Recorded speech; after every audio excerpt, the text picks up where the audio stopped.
అనకాపల్లి దగ్గరలో ఉన్న శ్రీ చింతామణి గణపతి స్వామివారి దేవాలయం ఇది. చాలా రోజులు బట్టి వెళ్దాం అనుకుంటున్నాను. ఎప్పటి నుంచో చూస్తున్నా, బయట నుంచే చూస్తున్నా, వెళ్దాం వెళ్దాం అనుకుంటున్నాను, వెళ్ళడానికి అవ్వలేదు.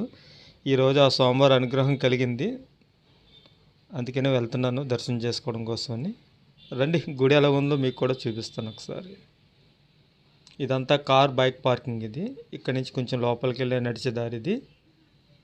ఇలా నడుచుకుంటూ కొంచెం ముందుకెళ్తే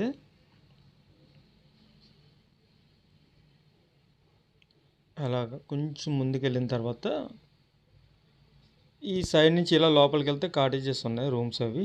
ఇది గణపతి వనం అనమాట, స్టార్టింగ్ పాయింట్ మనకి ఇది. కొంచెం లోపలికి వెళ్ళిన తర్వాత ఇక్కడ నుంచి లోపలికి వెళ్ళగానే స్వామివారి విగ్రహాలు ఉంటాయి అటు ఇటు కూడా. మొత్తం గ్రీనరీ, చాలా మనం ఎక్కడో మన ఈ సిటీ దగ్గరలో ఉన్న ఫీలింగ్ మనకు అసలు కలగదు. ఎక్కడో లాంగ్గా పచ్చని వాతావరణంలో ఉన్న ఫీలింగ్ మనకు కలుగుతుంది. చూడండి ఎంత అందంగా ఉందో గుడి. చాలా క్లీన్ అండ్ గ్రీన్గా కూడా ఉంది.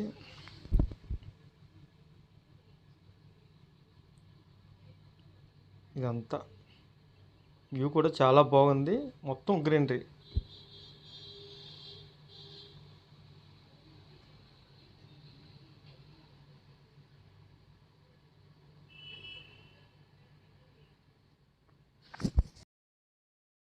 లోపలికి వచ్చిన తర్వాత ఇదే స్వామివారి ఆలయం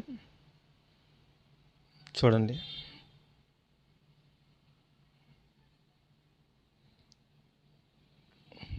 ఇక్కడ అభయాంజనేయ స్వామివారు కూడా ఉన్నారు ఇక్కడ.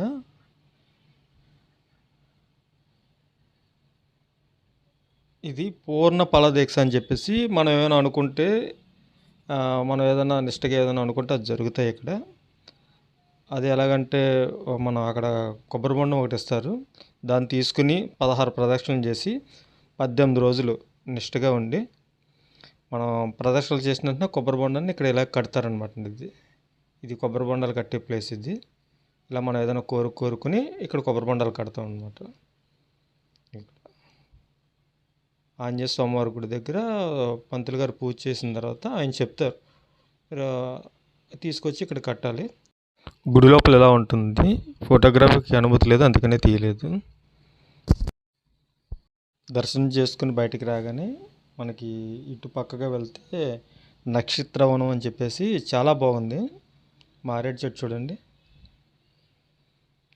ఇలాగెళ్తే మన